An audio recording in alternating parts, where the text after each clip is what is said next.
avancer. Mais je pense que c'est intéressant d'avoir cette conscience-là, parce qu'en fait, ce qui se passe, on va se le dire, pourquoi on retarde l'âge d'en parler?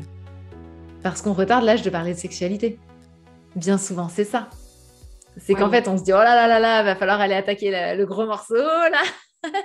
Et du coup, bon, on ira quand on sera prêt. Et en fait, vraiment, spoiler alert, c'est absolument pas la même chose de parler de ce qui se passe dans mon corps, dans son corps, et de parler de sexualité. Et on n'est pas du tout obligé de lier les deux.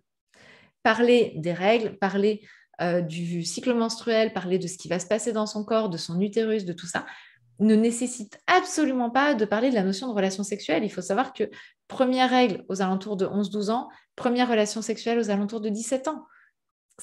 Les deux n'ont pas besoin d'être mis ensemble dans la conversation.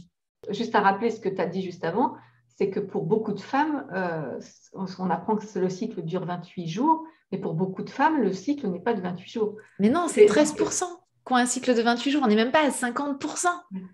Donc, non. Et puis encore moins pour les jeunes filles, parce qu'on rappelle qu'elles mettent 2 ans à avoir leurs règles qui se mettent le cycle qui se met en marche. Donc elles peuvent avoir du 60 jours, du 13 jours. Et vraiment, il peut y avoir tout qui se dérègle, etc. Donc déjà, savoir que tout ça est complètement normal et que c'est pas grave, c'est déjà une bonne chose.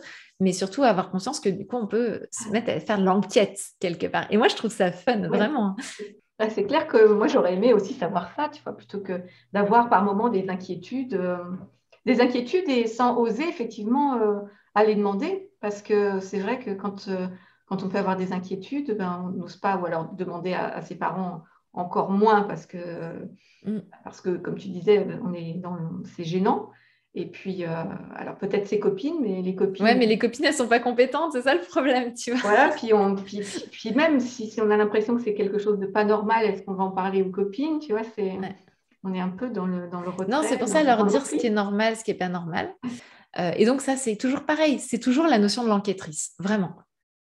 Je deviens une enquêtrice de mon propre cycle. Tiens, comment ça fonctionne? Tiens, à quel moment j'en ai plus, moins? Tiens, est-ce que ça coule la nuit ou est-ce que ça coule pas la nuit? Remettez-vous à 12, 13 ans, 14 ans, à l'âge de vos enfants. Dites-vous, est-ce que vraiment cette phrase, j'aurais bien aimé l'entendre ou pas? Si ce n'est pas le cas, vous la gardez à l'intérieur de vous, même si elle avait très envie de sortir. Non, parce que c'est idiot, ça crée après tout un tas de blocages. Parce qu'en fait, quand on a l'impression que notre intimité, elle est étalée sur la place publique ou qu'elle est...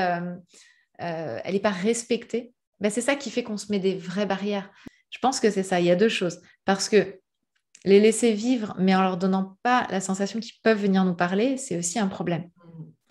Mais en fait, c'est d'être en position d'accueil, de dire, tu sais, si un jour tu as envie de m'en parler, si un jour tu as envie d'échanger avec moi, si un jour tu as envie de me parler de ce qui se passe pour toi pendant ton cycle, pendant tes règles, de tes changements d'humeur, ça c'est aussi dans les choses que j'aurais bien aimé savoir, il y a ça aussi, de tes changements d'humeur, etc. Je suis vraiment là. Et je suis open pour qu'on en parle. Et on peut le répéter, ça, de temps en temps. Pour autant qu'il n'y a pas d'injonction à en parler. Je vous ai dit plein de trucs. J'espère que vous avez pris des notes, que vous allez remettre tout ça dans l'ordre pour savoir quand est-ce qu'il faut leur dire. Mais c'est vraiment toutes ces informations-là. Si je résume, c'est savoir comment je suis faite, mon bassin. Savoir qu'est-ce qui coule et qu'est-ce qui est normal, qu'est-ce qui n'est pas normal.